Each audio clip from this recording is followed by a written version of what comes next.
সম্মানিত মুসল্লিয়ানে কেরাম, আমরা দীর্ঘ কয়েক সপ্তাহ যাবৎ ঈমান সম্পর্কে আলোচনা করছিলাম। তো গত সপ্তাহে আমরা আখিরাতের উপর ঈমান সম্পর্কে আলোচনা করছিলাম। তো আমি আপনাদেরকে বলেছিলাম আখিরাতের উপর ঈমান আনতে হলে 8টা জিনিসের উপর বিশ্বাস করতে হবে। প্রথম বিষয়টা ছিল কবরের জগৎকে বিশ্বাস করা। 2 নাম্বার ছিল হাশর মাশরকে বিশ্বাস করা, অর্থাৎ কিয়ামতকে বিশ্বাস করা। আমি আপনাদের সামনে আজ কিয়ামত সম্পর্কে আলোচনা করব। কিয়ামতের কিছু আলামত সম্পর্কে আজকে আপনাদের সামনে আলোচনা করব ইনশাআল্লাহ, মা তৌফিক ইল্লা বিল্লাহ। কিয়ামত এটা 2 ধরনের। এক কিয়ামত হলো এক ব্যক্তিগত কিয়ামত, আরেকটি কিয়ামত হলো সমষ্টিগত কিয়ামত। ব্যক্তিগত কিয়ামত হলো আল্লাহ রাসূল সাল্লাল্লাহু আলাইহি ওয়াসাল্লাম হাদিসে বলেছেন, মান মাতা ফাকাদ কামাত কিয়ামাতুহু, অর্থাৎ যে ব্যক্তি মৃত্যুবরণ করলো তার জন্য কিয়ামত শুরু হয়ে গেল। তাহলে ব্যক্তিগত যে কিয়ামত, এটা হলো প্রত্যেক মানুষ যখন মৃত্যুবরণ করবে তখনই তার কিয়ামত শুরু হয়ে যায়, অর্থাৎ তার জন্য পরকালে হিসাব নিকাশ শুরু হয়ে যায়। এটা হলো ব্যক্তিগত কিয়ামত। আরেকটি কিয়ামত রয়েছে যেটা সমষ্টিগত কিয়ামত। এই সমষ্টিগত কিয়ামত এটা হবে অবশ্যই সত্য। কোরআনুল কারীমের মধ্যে আল্লাহ তাআলা ইরশাদ করেছেন, হাদিসের মধ্যে আসছে, কিন্তু এই কিয়ামত কখন হবে এটা বলা হয় নাই। একবার হযরত জিবরিল আলাইহিস সালাম হুজুর সাল্লাল্লাহু আলাইহি ওয়াসাল্লামকে কিয়ামত সম্পর্কে জিজ্ঞাসা করলেন, মাতাস সাআ। জিবরিল আলাইহিস সালাম আল্লাহ রাসূলকে বলেন, কিয়ামত কখন হবে? আল্লাহ রাসূল সাল্লাল্লাহু আলাইহি ওয়াসাল্লাম জিবরিলের জবাবে বলেন, মাসকুলু আনহা বিআলামা মিনাস সাইল, অর্থাৎ যে প্রশ্নকারী জিবরিল আলাইহিস সালাম যেভাবে কিয়ামত কখন হবে জানেন না, ঠিক তদ্রূপভাবে যাকে কিয়ামত সম্পর্কে প্রশ্ন করা হয়েছে উনিও কিয়ামত সম্পর্কে জানেন না। অর্থাৎ কিয়ামত সম্পর্কে একমাত্র আল্লাহ তাআলাই জানেন যে বড় কিয়ামত এটা কখন হবে। আল্লাহ তাআলা কোরআনে কারিমে বলছেন, আল্লাহ তাআলা কোরআনে কারিমে এক আয়াতে বলেন, ইয়াসআলুনাকা আনিস সাআতি আইয়ানা মুরসাহা। আল্লাহ রাসূল সাল্লাল্লাহু আলাইহি ওয়াসাল্লামকে আল্লাহ তাআলা বলেন যে মানুষ আপনাকে জিজ্ঞাসা করে কিয়ামত কখন সংঘটিত হবে, কখন হবে। তখন আল্লাহ তাআলা কোরআনে কারিমে এর জবাব দিয়েছেন যে কুল ইন্নামা ইলমুহা ইনদা রাব্বি, বলেন এই বড় কিয়ামতের আসল জ্ঞান একমাত্র আমার প্রভুর কাছে আছে। অর্থাৎ বড় এই কিয়ামত কখন হবে এটা একমাত্র আল্লাহ তাআলাই জানেন। কিন্তু রাসূল আরবি সাল্লাল্লাহু আলাইহি ওয়াসাল্লাম এই কিয়ামতের কিছু আলামত বলে দিয়ে গেছেন, যে আলামতের মাধ্যমে আমরা বুঝতে পারবো যে কিয়ামতের সময় গড়িয়ে আসছে। তো কিয়ামতের আলামতের বিবেচনায় এটা 2 প্রকার, 2 ভাগে বিভক্ত। কিছু আলামতকে বলা হয় আলামতে সুগরা, অর্থাৎ ছোট ছোট আলামত, আর কিছু আলামতকে বলা হয় আলামতে কুবরা, অর্থাৎ বড় বড় নিদর্শন আলামত। তো কিয়ামতের কিছু ছোট ছোট নিদর্শন রয়েছে, আবার কিছু বড় বড় নিদর্শন রয়েছে। তো কিয়ামতের যে ছোট ছোট নিদর্শন, আসলে এই বিষয়গুলো ছোট নয়, প্রত্যেকটা বিষয় বড় বড়। তারপর ছোট কেন বলা হয়, এটা একটা উদাহরণ দিলে সহজেই বুঝতে পারবেন। আমরা দুনিয়াতে যে ঘরের মধ্যে বাড়িতে বসবাস করি, এই বাড়িটা এই পৃথিবীর তুলনায় আমাদের বাড়িটা খুবই ছোট, কারণ পৃথিবীটা অনেক বড়। এই পৃথিবীর তুলনায় আমরা যে বাড়িতে বসবাস করি এই বাড়িটা খুবই ছোট। তো পৃথিবীটা অনেক বড়, কিন্তু এই পৃথিবীকে যদি আমরা সূর্যের সাথে তুলনা করি তাহলে এই সূর্যটা পৃথিবী থেকে 13 লক্ষ গুণ বড়। তো এই আমরা যে পৃথিবীর মধ্যে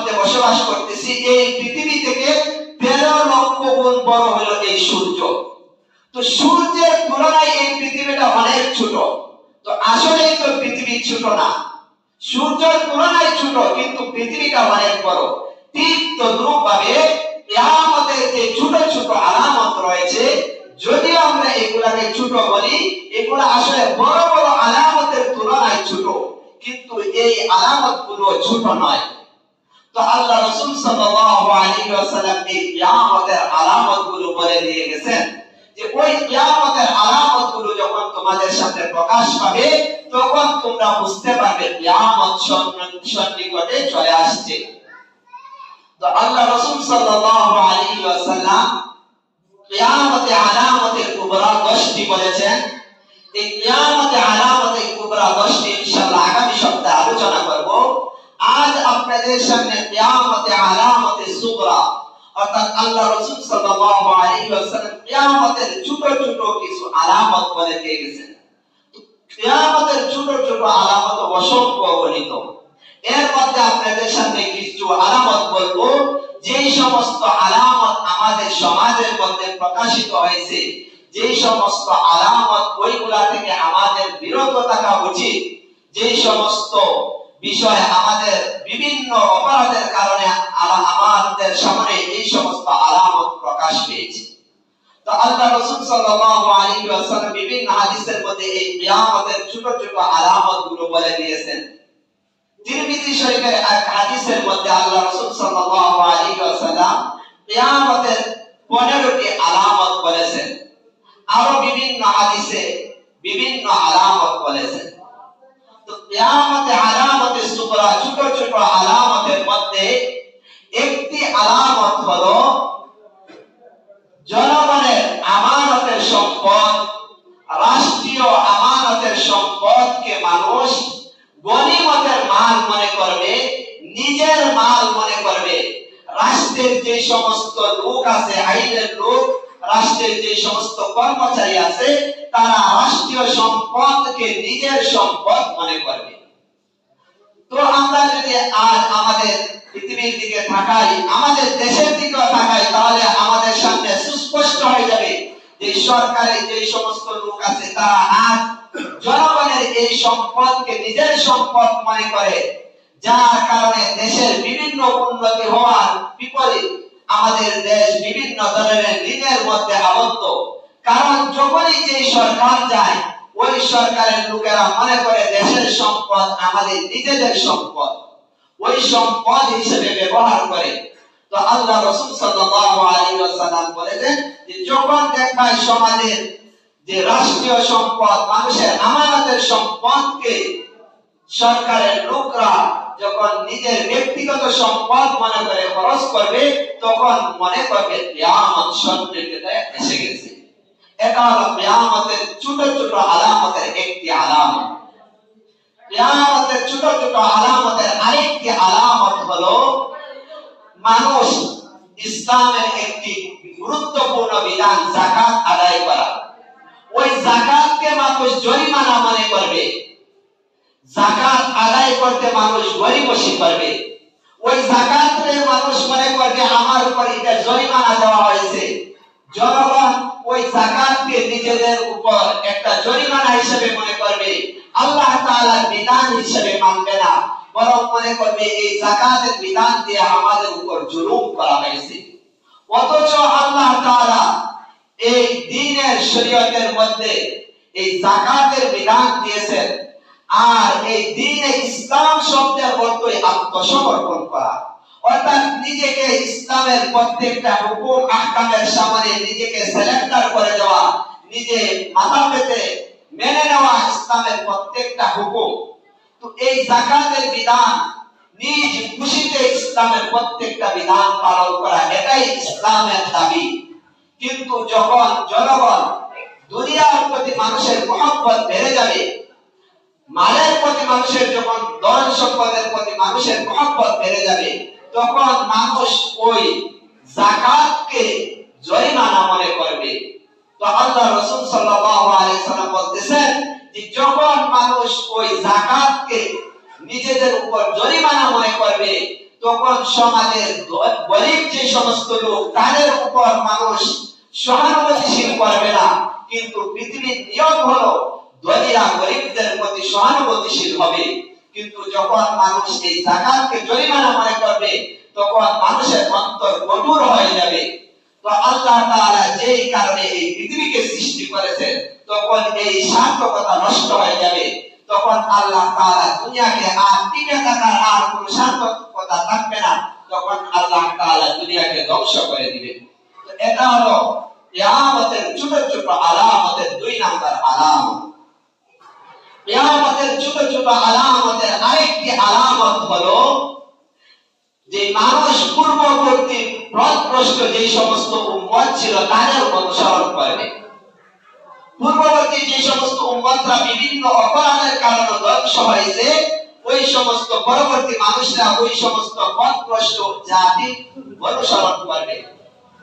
যেমন দেখেন আমাদের সমাজে যে জিনিসটা বিশেষভাবে আলোচিত হয়েছে, আমরা জানি পূর্ববর্তী একজন নবী ছিলেন হযরত লূত আলাইহিস সালাম। লূত আলাইহিস সালামের সম্প্রদায়ের যে একটা বড় অপরাধ ছিল, যেই অপরাধের মধ্যে তারা লিপ্ত ছিল, যেই অপরাধের কারণে আল্লাহ তাআলা তাদের জমিনকে জিবরিল আলাইহিস সালামের মাধ্যমে আকাশের মধ্যে তুলে তাদেরকে ধসিয়ে দিয়েছিলেন। তো লূত আলাইহিস সালামের সম্প্রদায় তারা সমকামিতায় লিপ্ত ছিল, অর্থাৎ পুরুষে পুরুষে সমকামিতা করত, জিনা করত। এই কারণে আল্লাহ তাআলা কওমে লূতকে ধ্বংস করে দিয়েছেন। তো লূত আলাইহিস সালামকে যেভাবে আল্লাহ তাআলা ধ্বংস করে দিয়েছেন, এখনো মৃত সাগর নামে আছে, যে সাগরের মধ্যে কোনো ধরনের প্রাণী বাস করে না। আল্লাহ তাআলা এখন এটা স্মৃতি হিসাবে রেখে দিয়েছেন। তো কওমে লূতের অপরাধ ছিল তারা সমকামিতা করত। তো বর্তমান পৃথিবীর মধ্যেও পশ্চিমারা ওই সমকামিতাকে বাস্তবায়ন করতে চাচ্ছে। কিছুদিন আগে বাংলাদেশের মধ্যেও এটাকে বাস্তবায়ন করার পায়তারা করা হয়েছিল, কিন্তু উলামায়ে কেরাম এটা প্রতিবাদ করেছেন। সমকামিতা অর্থাৎ ট্রান্সজেন্ডার, অর্থাৎ এরা এটাই বোঝাতে চায় যে মানুষ আসলে নারী এবং পুরুষ হিসেবে তখনই গন্তব্য হবে যে একজন মানুষ যদিও নারী হয়, সে যদি মনে করে আমি পুরুষ তাহলে পুরুষ, আর কোন একটা পুরুষ সে যদি মনে করে আমি নারী তাহলে সে নারী হবে। এই ট্রান্সজেন্ডারের উদ্দেশ্য এটাই যে সমকামিতা, অর্থাৎ বাংলাদেশের মধ্যে এই জিনা এই কাজটাকে প্রত্যেক জায়গায় যাতে করে ছড়িয়ে দেওয়া হয়। কিন্তু এটা নিষিদ্ধ। আল্লাহ তাআলা যাকে পুরুষ দিয়েছেন সে পুরুষ হিসেবেই গন্তব্য হবে, যাদেরকে নারী দিয়েছেন তারা নারী হিসেবেই থাকবে। তবে এক ধরনের লোক রয়েছে যারা লিঙ্গ অর্থাৎ পুরুষও না নারীও না, তাদের যদি চিকিৎসা করার ব্যবস্থা থাকে তাহলে কি করা হবে? চিকিৎসা করা হবে।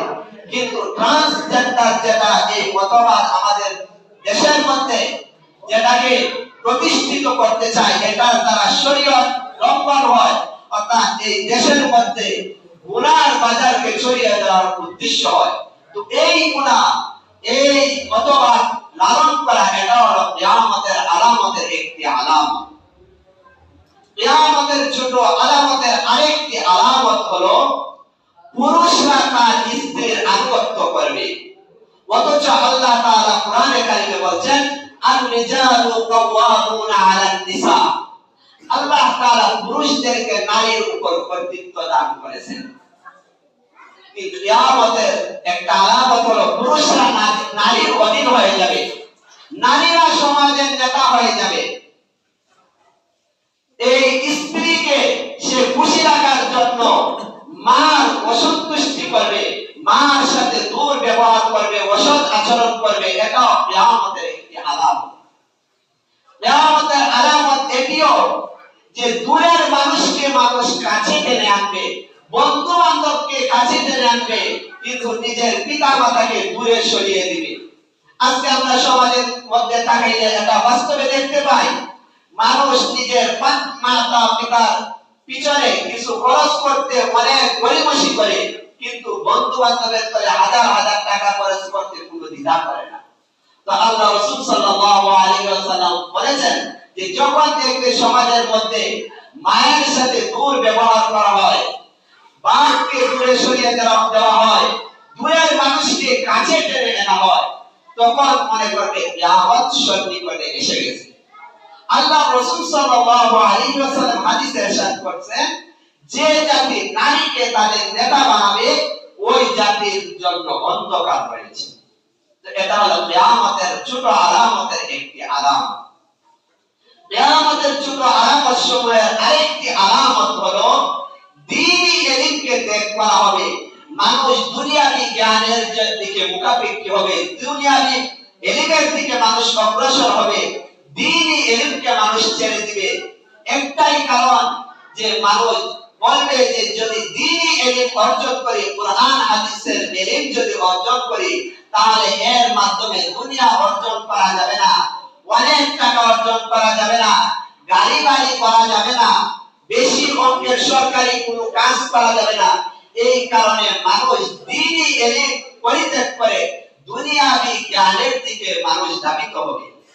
তো যখন মানুষ দ্বীনি ইলম গুলো ছেড়ে দিবে, তখন দ্বীনের যে সমস্ত বিধিবিধান আছে এই সঠিকতার পরিবর্তে মানুষ তখন বিদআতের মধ্যে লিপ্ত হবে, বিভিন্ন ধরনের অপসংস্কৃতি সমাজের মধ্যে প্রচলিত হবে। তো আল্লাহ তাআলা যে উদ্দেশ্যে পৃথিবীকে সৃষ্টি করেছেন, আল্লাহ তাআলার নিজাম বাস্তবায়ন করা, যখন এই উদ্দেশ্য পালন হবে না, এর ত্রুটি হয়ে যাবে, তখন আল্লাহ তাআলা ওই পৃথিবীকে ধ্বংস করে দিবেন।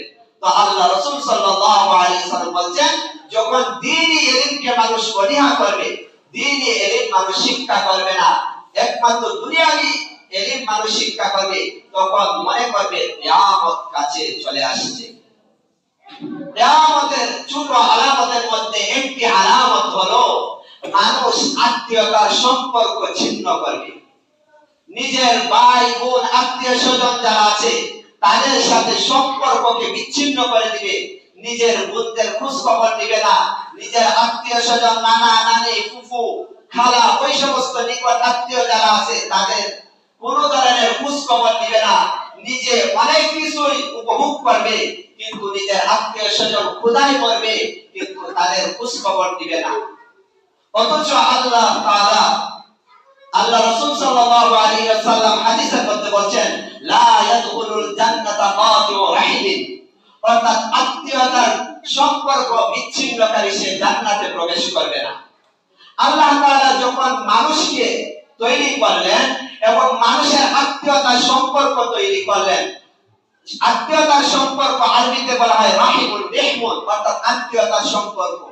তখন ওই রাহিমুন শব্দটা এটা আল্লাহ তাআলার কাছে অভিযোগ করলো, ইয়া আল্লাহ, তুমি তো আমাকে তৈরি করছো, কিন্তু মানুষ তো আমাকে বিচ্ছিন্ন করে দিবে, আমার সাথে তো মানুষ সৎ ব্যবহার করবে না। তখন আল্লাহ তাআলা বলতেছেন, তোমার সাথে যদি মানুষ সৎ ব্যবহার না করে, অর্থাৎ আত্মীয়তার সম্পর্ক যদি সে ছিন্ন করে, তাহলে আমি তোমাকে ওয়াদা দিলাম যে মানুষ আত্মীয়তার সম্পর্ক ছিন্ন করবে, আমি আল্লাহ তাআলা তার সাথে সম্পর্ক ছিন্ন করব। এটা হলো কিয়ামতের ছোট আলামতের মধ্যে থেকে একটি আলামত, যে আত্মীয়তার সম্পর্ক ছিন্ন করা। তো আমাদের উচিত হলো যে আমরা আমাদের আত্মীয়দের সাথে সৎ ব্যবহার করা, তাদের খোঁজ খবর নেওয়া। কিয়ামতের ছোট আলামতের মধ্যে একটি আলামত হলো সমাজের অযোগ্য লোকেরা সমাজের নেতা হবে। সমাজের মধ্যে যদি এখন দেখতে পান, দেখবেন আমাদের সমাজে বর্তমানে যে সমস্ত মানুষ নেতা বিভিন্ন ধরনের, শুধু একমাত্র এই নেতারা যে প্রত্যেকটা সেক্টরে যদি অযোগ্যকে দায়িত্ব দেওয়া হয়, তাহলে বুঝে নিতে হবে কিয়ামত সন্নিকটে আসছে। কারণ অযোগ্য লোককে যদি কোনো দায়িত্ব দেওয়া হয়, এর দ্বারা দুইটা ক্ষতি আছে। এক নাম্বার ক্ষতি হলো ওই লোককে যে দায়িত্ব দেওয়া হবে ওই দায়িত্বটা সঠিকভাবে আদায় হবে না। দুই নাম্বার, অযোগ্য ব্যক্তি যদি কোনো দায়িত্ব পায়, তাহলে এই দায়িত্বের মাধ্যমে সে মানুষের উপর জুলুম করবে। যে কোনো ধরনের দায়িত্ব হইতে পারে, যেমন ধরেন আপনাদের মসজিদে একজন ইমাম নিযুক্ত করবেন, তো প্রত্যেক একজন ইমাম হওয়ার জন্য ইমামের কিছু যোগ্যতার প্রয়োজন আছে। যেমন একজন ইমাম হইতে হলে তাকে হালাল হারাম পাক না পাক সম্পর্কে অবগত থাকতে হবে। একজন মানুষ ইমাম হইতে হলে তাকে নামাজের বিধিবিধান হুকুম আহকাম সম্পর্কে জানতে হবে। একজন মানুষ ইমাম হইতে হলে সে কুরআন তেলাওয়াত সহিভাবে জানতে হবে। ওই সমস্ত বিষয় যদি একজন মানুষের মধ্যে না থাকে তাহলে সে সঠিক অর্থে ইমাম হওয়ার যোগ্যতা রাখে না। তো একজন ইমাম যদি আমি নিযুক্ত করতে হয় তাহলে ওই সমস্ত বিষয় দেখতে হবে যে ওই ইমাম হালাল এবং হারাম সম্পর্কে, পাক না পাক সম্পর্কে ওই ইমাম অবগত আছেন কিনা, উনি জানেন কিনা। নামাজের বিভিন্ন মাসআলা আছে, ওই সমস্ত মাসআলা, কোন মাসআলার কারণে, কোন জিনিসের কারণে মানুষের নামাজ নষ্ট হয়ে যায়, কোন জিনিসের কারণে মানুষের পরে সেজদায় সাহু ওয়াজিব হয়, ওই সমস্ত হুকুম আহকাম বিধিবিধানগুলো জানতে হবে। ঠিক তদ্রুপ কুরআনুল কারীমের তেলাওয়াত সহিভাবে করতে হবে। কিন্তু দুঃখের বিষয় হলো সমাজে আজকে আমরা প্রত্যেকটা সেক্টরে অযোগ্য ব্যক্তিকে বসাই। অযোগ্য ব্যক্তিকে বিভিন্ন সেক্টরে বসানোর বিভিন্ন কারণ রয়েছে। যদি মসজিদ মাদ্রাসার দিকে আপনারা তাকান তাহলে দেখতে পাবেন সমাজের মধ্যে মানুষ সমাজে সঠিক যথাযথ ইমামকে এই কারণে নিযুক্ত করে না। অনেক কারণে, একটি কারণ এটা থাকে, যদি আমি হক্কানে উলামায়ে কেরামকে ইমাম নির্ধারণ করি তাহলে ওই ইমামের উপর আমার কর্তৃত্ব খাটাইতে পারবো না, ইমামকে আমার কথা মতো চালাইতে পারবো না। সমাজে অনেক সময় অনেক মসজিদে ওই সমস্ত কারণে সঠিক উলামায়ে কেরামকে নিযুক্ত দেওয়া হয় না। যদি সঠিক আলেমকে ইমাম হিসেবে নিযুক্ত করা হয় তাহলে ওই ইমাম হালাল হারাম সমাজের যে সমস্ত ভুল ত্রুটি আছে ওই সমস্ত বিষয় তুলে ধরবেন। ওই সমস্ত বিষয় অনেক মানুষ সহ্য করতে পারে না। হালাল হারাম যদি ইমাম কোন ধরনের কথা বলেন, কোন হালাল হারামের আলোচনা করেন, আর যদি কোন মানুষ ওই কাজে সে নিজে লিপ্ত থাকে তাহলে সে ইমামের বিরুদ্ধে চলে যায়। এই সমস্ত কারণে সমাজে সঠিক মানুষকে নেতৃত্বে বসানো হয় না। মাদ্রাসায় মুহতামিম যিনি মাদ্রাসা পরিচালনা করবেন, অনেক সময় মুহতামিম, যোগ্য মুহতামিম বসানো হয় না। যে যথাযথ যদি যোগ্য মুহতামিম বসাই তাহলে মাদ্রাসার মধ্যে আমাদের কোনো ধরনের হস্তক্ষেপ করা যাবে না। এই কারণে দেখা যায় অনেক সময় মাদ্রাসার মধ্যে অযোগ্য ব্যক্তিকে মুহতামিম হিসেবে, পরিচালক হিসেবে নির্ধারণ করা হয়, আর এর ক্ষতিটা পুরো সমাজের মধ্যে পড়ে। সমাজের চেয়ারম্যান নির্ধারণ করতে গেলে সঠিক মানুষকে চেয়ারম্যান নির্ধারণ করা হয় না। কারণ যদি যোগ্য ব্যক্তিকে আমি চেয়ারম্যান নির্ধারণ করি তাহলে সমাজে যে সমস্ত বদমাশ আছে, চোর ডাকাত আছে, তাদের চোর ডাকাতি আর করতে পারবে না। যারা বদমাইশি করে তারা বদমাইশি করতে পারবে না। যারা সুদ ঘুষ খায় তারা সুদ ঘুষ খাইতে পারবে না। যারা চুরি করে তারা চুরি করতে পারবে না। ওই সমস্ত কারণে সমাজে সঠিক মানুষকে চেয়ারম্যান হিসেবে নির্ধারণ করা হয় না। তো আল্লাহ রাসূল সাল্লাল্লাহু আলাইহি ওয়াসাল্লাম বলেছেন, যখন সমাজের মধ্যে অযোগ্য ব্যক্তিকে কোন স্থানে নিয়োগ দেওয়া হবে তখন তোমরা বুঝে নেবে কিয়ামত কাছে চলে আসছে। কিয়ামতের ছোট আলামত থেকে আরেকটি আলামত হলো গান বাজনা ব্যাপক হয়ে যাবে। নর্তকীরা নাচবে আর পুরুষরা ওই সমস্ত নাচ গান দেখবে। সবচেয়ে বিপজ্জনক হলো আল্লাহ রাসূল সাল্লাল্লাহু আলাইহি ওয়াসাল্লাম বলেছেন যে কিয়ামতের আলামতের ছোট আলামত একটা এটাও যে মানুষ গুনাহকে গুনাহই মনে করবে না। নাচ গান দেখ হারাম। সমাজের অনেক মানুষ এই নাচ গানের মধ্যে লিপ্ত থাকতে থাকতে তাদের স্বভাব এমন হয়ে যায়, গান বাজনাদের হারাম, মানুষ এটা হারাম স্বীকারই করতে চায় না। তো আল্লাহ রাসূল সাল্লাল্লাহু আলাইহি ওয়াসাল্লাম বলেন যে হারামকে যদি হারাম মনে করে মানুষের কাজ করে তাহলে গুনাহ হবে, কিন্তু হারাম জিনিসকে মানুষ যদি হারাম মনে করে তাহলে সে বেঈমান হয়ে যাবে, তার ঈমান চলে যাবে। তো কিয়ামতের বড় ছোট একটা আলামত এটা যে গান বাজনা সমাজের মধ্যে ব্যাপক হয়ে যাবে। কিয়ামতের ছোট আলামতগুলোর মধ্যে থেকে একটি আলামত হলো মদ পান করা ব্যাপক হয়ে যাবে। এটা আমাদের সমাজের মধ্যে যত দিন দিন মদের প্রচলন বাড়তেই থাকতেছে পৃথিবীর মধ্যে। কিয়ামতের ছোট আলামতের মধ্য থেকে আরেকটি আলামত হলো সমাজের মধ্যে মারামারি কাটাকাটি ঝগড়া ফাসাদ বেড়ে যাবে। সমাজের মধ্যে এই মারামারি কাটাকাটি ঝগড়া ফাসাদ এগুলা আসলে হওয়ার মূল কারণ কি? মূল কারণ হলো মানুষ ন্যায় অন্যায় বুঝে না। সে ন্যায় আছে নাকি অন্যায় আছে ওই জিনিসটা মানুষ দেখে না, বরং সে তার গায়ের জুড়ে অথবা চাপার জুড়ে ওই সে তার দাবি আদায় করবে, এই লক্ষ্যে মানুষ মানুষের উপর জুলুম করে। তো ন্যায় অন্যায় না বুঝা এটা তো মানুষের কাজ না, এটা হলো হায়নার কাজ, পশুর কাজ। পশুর কাজ হলো শক্তিশালী পশু সে দুর্বলের উপর আক্রমণ করে। রাস্তা দিয়ে দেখবেন যদি দুই কুকুর একসাথে যায়, যদি এক কুকুর শক্তিশালী হয় আরেক কুকুর যদি দুর্বল হয়, তাহলে দেখবেন যেই কুকুরটা শক্তিশালী হয় ওই কুকুরটা দুর্বল কুকুরের উপর আক্রমণ করে। তাহলে যেই দুর্বল কুকুরের উপর শক্তিশালী কুকুর আক্রমণ করে এর কারণ কি? তার দোষ একটাই যে সে করে দুর্বল হলো। দুর্বল হওয়ার কারণে শক্তিশালী কুকুর ওই দুর্বল কুকুরের উপর আক্রমণ করে। এই স্বভাব তো কুকুরের স্বভাব, কিন্তু সমাজের এক ধরনের মানুষের উপর ওই কুকুরের স্বভাব চলে আসছে, যার কারণে যার শক্তি আছে, যার দাবর আছে, সে সমাজের নিঃস্ব মানুষের উপর বিভিন্ন ধরনের জুলুম করে, বিভিন্ন সময় বিভিন্ন মানুষের সম্পদ আত্মসাৎ করে, বিভিন্ন ধরনের জেল, বিভিন্ন ধরনের মামলা দেয় একমাত্র তার দাবরের কারণে, শক্তির কারণে। তো আল্লাহ রাসূল সাল্লাল্লাহু আলাইহি ওয়াসাল্লাম বলেন, সমাজের মধ্যে যখন দেখবে যে মানুষ ন্যায় অন্যায় থেকে বরং যাদের শক্তি আছে তারা গরিবের উপর নিঃস্বদের উপর জুলুম করবে, তখন মনে করবে কিয়ামত নিকটে চলে আসছে।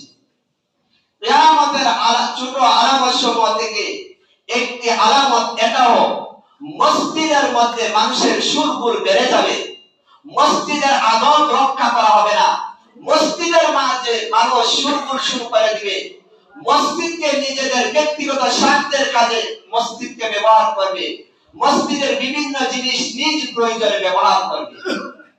মসজিদের কোনো জিনিস নিজ ব্যক্তিগত কাজে ব্যবহার করা জায়েজ নেই। এমনকি মসজিদের কোনো বাতি জ্বালানো, মসজিদের কোনো ফ্যান ব্যবহার করা, মসজিদের কোনো পানি ব্যবহার করা এটা কারোর জন্য জায়েজ নেই।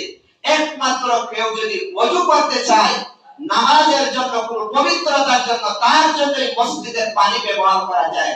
এছাড়া মসজিদের এক গ্লাস কি এক ফোঁটা পানিও কারোর জন্য ব্যবহার করা জায়েজ নেই। কিন্তু আমরা আজকে মনে করি মসজিদের জিনিস আমাদের নিজেদের জিনিস।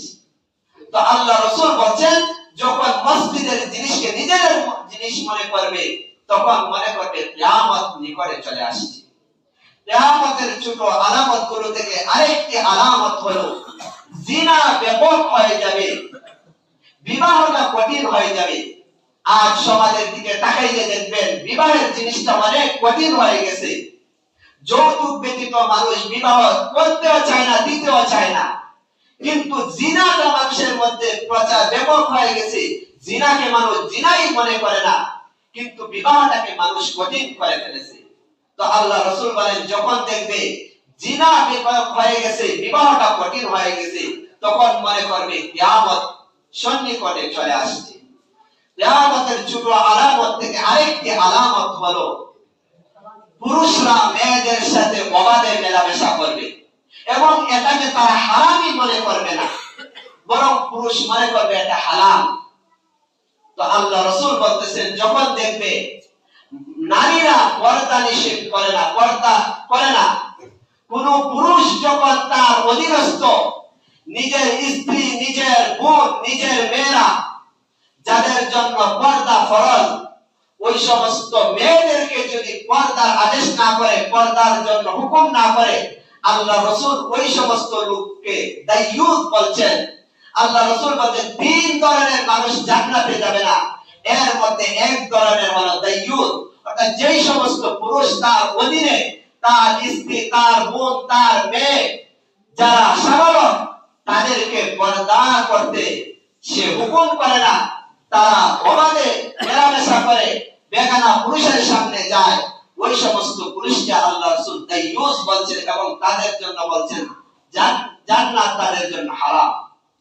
ওই সমস্ত নারী যারা তাদের উপর পর্দা ফরজ কিন্তু তারা অবাধে পুরুষের সাথে সাক্ষাৎ করতেছে, দেখা করতেছে, চলাফেরা করতেছে, ওই সমস্ত নারীও দাইয়ুস, তাদের জন্য আল্লাহ রাসূল বলছেন জান্নাত হারাম। তো এই বিষয় যখন আমাদের সমাজে প্রচলন হবে তখন আল্লাহ রাসূল বলছেন তখন মনে করবে কিয়ামত সন্নিকটে চলে আসছে। কিয়ামতের ছোট আলামত থেকে আরেকটি আলামত হলো যে ভূমিকম্প বেড়ে যাবে। এটা হলো কিয়ামতের একটা ছোট আলামত থেকে একটা আলামত। তো গত সপ্তাহে দেখছেন আমাদের মধ্যে একটা ভূমিকম্প হয়েছে, অনেক ক্ষতি হয়েছে, অনেক মানুষ সামান্য একটা হয়েছে। তো কিয়ামতের ছোট আলামত থেকে একটি আলামত হলো বিভিন্ন ধরনের ফাসাদ সমাজের মধ্যে, দুর্ঘটনা, একের পর এক দুর্ঘটনা চলবে। আল্লাহ রাসূল সাল্লাল্লাহু আলাইহি হাদিসে বলছেন যেমন ভাবে একটি মালা যদি তার সুতাটা কেটে দেওয়া হয়, যেভাবে মালার দানাগুলো একের পর এক পড়তে থাকে, কিয়ামতের আগ মুহূর্তে মানুষের উপর একের পর এক বিপদ আসতেই থাকবে। যখন দেখবে সমাজের মধ্যে বিপদ আপদ বিস্তার লাভ করেছে, আল্লাহ রাসূল বলেন তখন মনে করবে কিয়ামত চলে আসছে। তো যে সমস্ত বিষয় বলছি এইগুলা হলো কিয়ামতের আলামতে সুগরা, অর্থাৎ ছোট ছোট আলামত। তো এইগুলা যখন সমাজে আরো অনেক আলামত রয়েছে কিন্তু সময় স্বল্পতার কারণে বলতে পারছি না। আগামী সপ্তাহে ইনশাআল্লাহ কিয়ামতের 10টা বড় বড় আলামত আছে। আল্লাহ তাআলা যদি আমাকে তৌফিক দান করে ইনশাআল্লাহ আগামী সপ্তাহে কিয়ামতে আলামতের কুবরাগুলো আলোচনা করব। যতটুকু আলোচনা করেছি আল্লাহ তাআলা আমাদের সবাইকে সঠিকভাবে মানার তৌফিক দান করুন।